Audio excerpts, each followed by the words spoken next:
wassalamu ala asyrafil anbiya'i wal mursalin wa ala alihi washabihi ajmain. Yang terhormat Ibu Tri Puri Anggraini MPD selaku tutor atau dosen pengampu mata kuliah praktik IPA, dan yang kami hormati teman-teman kuliah satu ruangan khususnya semester 7 yang dapat hadir dengan keadaan sehat dan tanpa ada halangan suatu apapun. Baik, di sini perkenalkan kami dari kelompok 3 mohon izin untuk menyampaikan presentasi penelitian yang kami laksanakan. Saya atas nama Nur Fuada, di sebelah kiri saya Ibu Melda Novita, dan di sebelah paling kiri yaitu Ibu Mariana. Baik, untuk kesempatan kali ini yang pertama akan disampaikan oleh Ibu Melda Novita tentang ekosistem darat. Kepada beliau dipersilahkan. Terima kasih untuk moderator. Baiklah, di sini saya akan menjelaskan tentang penelitian saya, yaitu ekosistem darat. Sebelum saya menjelaskan hasil pengamatan saya akan menjelaskan dulu apa itu ekosistem darat. Ekosistem darat adalah sistem ekologis yang terjadi di wilayah daratan, di mana makhluk hidup atau komponen biotik berinteraksi dengan lingkungan fisik atau komponen abiotik seperti tanah, iklim, air, dan lainnya. Interaksi ini menciptakan suatu kesatuan sistem yang mendukung kehidupan di daratan. Komponen biotik termasuk tumbuhan, hewan, dan mikroorganisme yang hidup di darat. Dan komponen abiotik adalah faktor-faktor fisik seperti tanah, iklim, air, sinar matahari, dan bentuk lahan yang mempengaruhi kehidupan di darat. Di sini ada hasil pengamatan saya, yaitu pada tahap 2.1 komponen abiotik ekosistem darat alami. Yang pertama saya dapati yaitu ada air. Air itu kondisinya keruh, dan yang kedua ada tanah, kondisinya basah atau becek.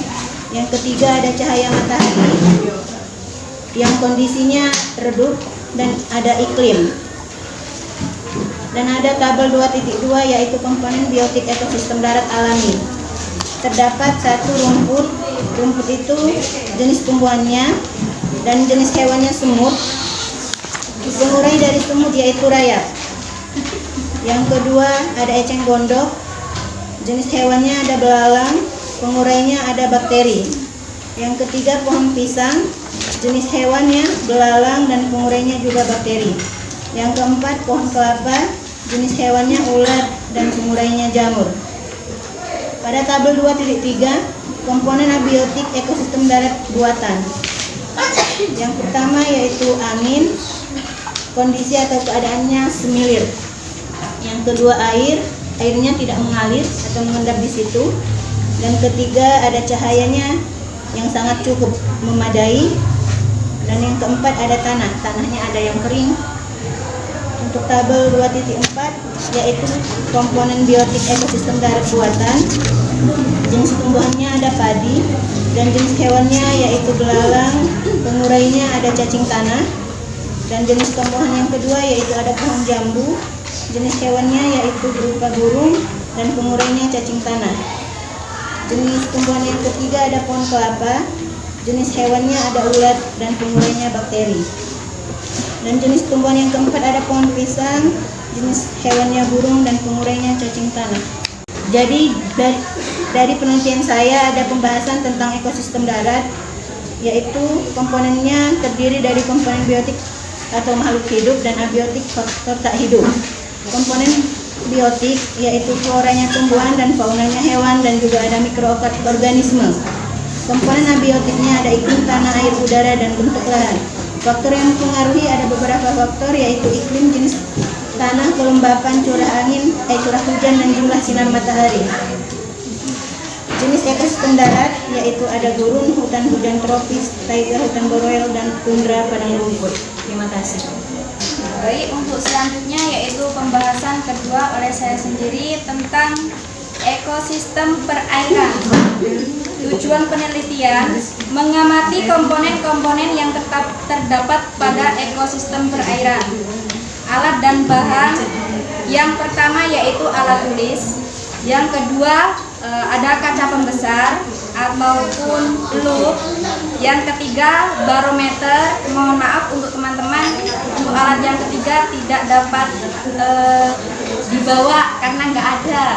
Yang keempat yaitu termometer. Sebenarnya bukan termometer suhu badan karena adanya cuma ini. Termometer yang panjang itu nggak punya, di sekolah nggak ada. Mungkin kalau di SMP apa SMA mungkin ada, tapi nggak ada tempat peminjaman gitu ya.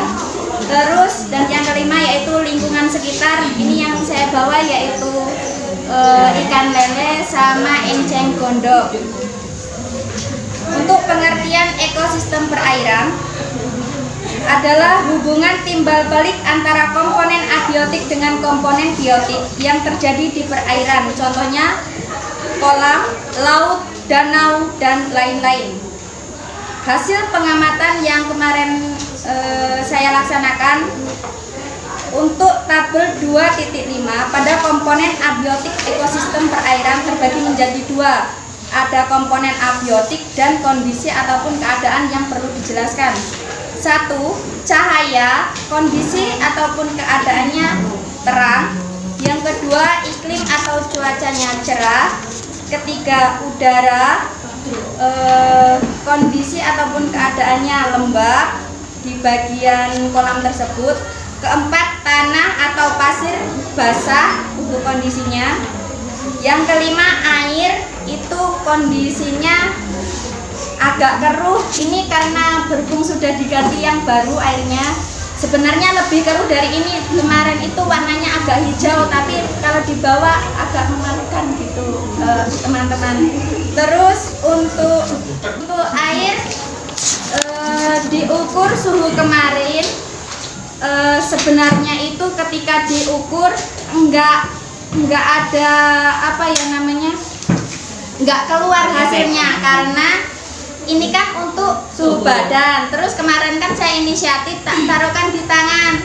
Terus saya kempit kayak gini. Hasilnya 34,6 derajat Celcius. Tapi kemungkinan besar bukan air keruhnya yang hasil tersebut keluar, tapi kemungkinan besar suhu badan tangan saya itu ya teman-teman. Saya lihat di internet untuk suhu rata-rata air kolam 25 sampai 28 derajat Celcius atau lebih tepatnya 77 sampai 82 derajat Fahrenheit. Untuk tabel 2.6 selanjutnya tentang komponen biotik ekosistem perairan. Itu terbagi menjadi 3 jenis uraian. Yang pertama itu tumbuhan, kedua jenis hewan, yang ketiga pengurai. Ini saya ambil 2 example. Untuk jenis tumbuhannya itu ada 2, 1 teratai dan 2 enceng gondok. Dan jenis hewannya itu saya ambil 2 juga untuk Bapak Ibu seluruhnya. Ini dari telur, terus berubah menjadi kecebong atau larva, terus berubah lagi menjadi ikan kecil atau biasa disebut juvenil, dan yang terakhir menjadi ikan lele dewasa. Selanjutnya untuk yang kedua yaitu telur berubah menjadi kecebong tanpa kaki, terus berubah lagi menjadi kecebong dengan kaki, dan selanjutnya daerah apotik. Dan yang terakhir berdasarkan fisiknya ataupun secara vertikal, daerah laut dibedakan menjadi 4, yaitu daerah litoral, daerah batial, daerah abisal, dan daerah hadal. Ini siapa? Untuk selanjutnya materi ketiga akan disampaikan kepada Ibu Meriana. 2. Tentang pengaruh deterjen terhadap perkecambahan. Ya, alat dan bahan yang diperlukan adalah neraca analitik seperti ini. Kemudian gelas kimia kita ganti dengan gelas belimbing seperti biasa yang tersedia di rumah. Kemudian kertas atau tisu untuk menyaring. Kemudian mistar dengan ukuran milimeter. kertas untuk label. Di sini sudah ada labelnya, kadar deterjen masing-masing dari air. Kemudian ada kaca pembesar, kemudian deterjen bubuk, dan takaran untuk air mencapai 1000 ml. Langkah dalam praktik kita ini adalah, yang pertama, sediakan dulu larutan deterjen 100%, kemudian 50%, kemudian 25%, 12,50%, 6,25%, 3,10%, dan air biasa atau air murni. Caranya, larutkan masing-masing 1 gram. Kita timbang dulu deterjen bubuknya dengan timbangan gram. Kita timbang sebanyak 1 gram. 1 gram deterjen tersebut kita larutkan dalam air sebanyak 1000 ml. Kemudian untuk yang larutan deterjen 50%, itu takaran air yang deterjen yang 1000 ml air tadi, yang dengan 1 gram deterjen itu kita ambil separuhnya. Kemudian kita tambahkan air hingga mencapai 1000 ml. Itu untuk takaran yang 50%. Kemudian untuk takaran yang 25% itu sama, kita ambil lagi separuh dari takaran air yang 50% tadi, kita ambil separuhnya lagi, 25%. Kemudian kita tambah lagi dengan air biasa mencapai 1000 ml. Untuk yang 12,50% itu sama, takaran air yang dari 25% tadi kita ambil 12,50%, separuh dari 25 ml larutan deterjen tadi. Terus kita tambahkan sampai mencapai 1000 ml dengan air biasa. Kemudian untuk larutan 6,25%,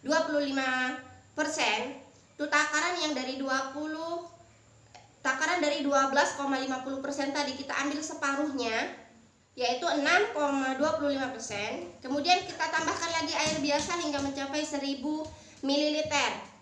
Dan yang untuk selanjutnya 3,10%, itu sama, separuh dari takaran air 6,25% tadi kita ambil separuhnya, yaitu 3,10%. Kemudian kita penuhi lagi takarannya sampai airnya mencapai 1000 ml. Itu untuk penakarannya. Kemudian setelah masing-masing sudah diisi dengan larutan deterjen yang masing-masing kadar deterjen yang tadi sudah ditentukan, kita pilih kacang hijau sebanyak, masing-masing gelas kita isi dengan 10 butir kacang hijau. Kacang hijau yang terpilih yang sudah kita pilih dengan cara merendam kacang hijau tersebut dengan air dan membuang kacang hijau yang terapung. Maka yang akan kita pilih adalah kacang hijau yang tenggelam di dalam air, itu kacang-kacang hijau yang bagus. Kemudian apa yang terjadi setelah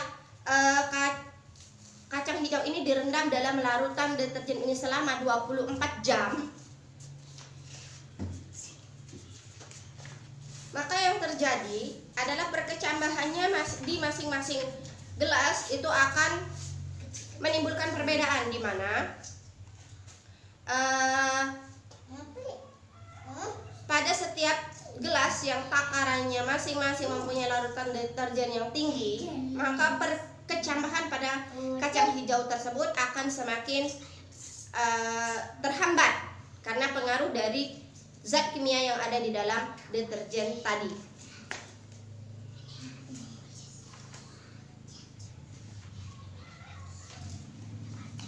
Perkecambahan adalah proses di mana biji mulai tumbuh menjadi tanaman muda. Proses ini melibatkan beberapa tahap, termasuk inisiasi atau biji, penyerapan air, pembesaran, metabolisme, atau biji mulai melakukan respirasi, menyerap nutrisi dan pertumbuhan embrio. Setelah dilakukan pengamatan selama 24 jam pada kacang hijau yang telah direndam dalam larutan air deterjen dan ditutup dengan kertas timah dan ditempatkan di dalam ruang gelap, maka diperolehlah pada perkecambahan kacang hijau yang deterjennya tingkat konsentrasi deterjen yang paling tinggi, itu perkecambahan kacang hijaunya hanya sedikit yang tumbuh dan akarnya sangat kecil sekali. Sedangkan berbeda sekali pada air biasa, itu perkecambahannya hampir semuanya 99,90% semua perkecambahan itu terjadi pada air murni. Semuanya 90,99% itu tumbuh semua secara normal. Jadi kesimpulannya, deterjen dapat menghambat perkecambahan kacang hijau karena merusak membran sel sehingga mengganggu metabolisme dan menghambat aktivitas enzim yang diperlukan untuk perkecambahan. Semakin tinggi konsentrasi deterjen, maka akan semakin besar pula hambatan yang terjadi pada perkecambahan kacang hijau. Demikian pula pada proses perkecambahan kacang hijau yang dilakukan selama 48 jam atau setelah kita lihat perkecambahannya setelah 2 hari. Sama pada larutan deterjen yang mempunyai kadar deterjen yang tinggi, kemudian berurutan selanjutnya, dia akan tetap sama. Perkecambahannya akan hanya sedikit sekali yang muncul. Perkecambahannya sedikit sekali. Sedangkan pada air biasa, perkecambahannya pertambahan panjang pada perkecambahannya sangat drastis, sangat dapat dilihat dari mata kita sendiri. Tanpa menggunakan mikroskop pun dia sudah terlihat pada perkecambahan dengan air murni. Pada perkecambahan air yang mengandung 100% deterjen, itu biji kacang hijau dari 10 butir masing-masing di dalam gelas yang kita isi itu akan mengalami perkecambahan di mana semua kecambahnya akan terhambat.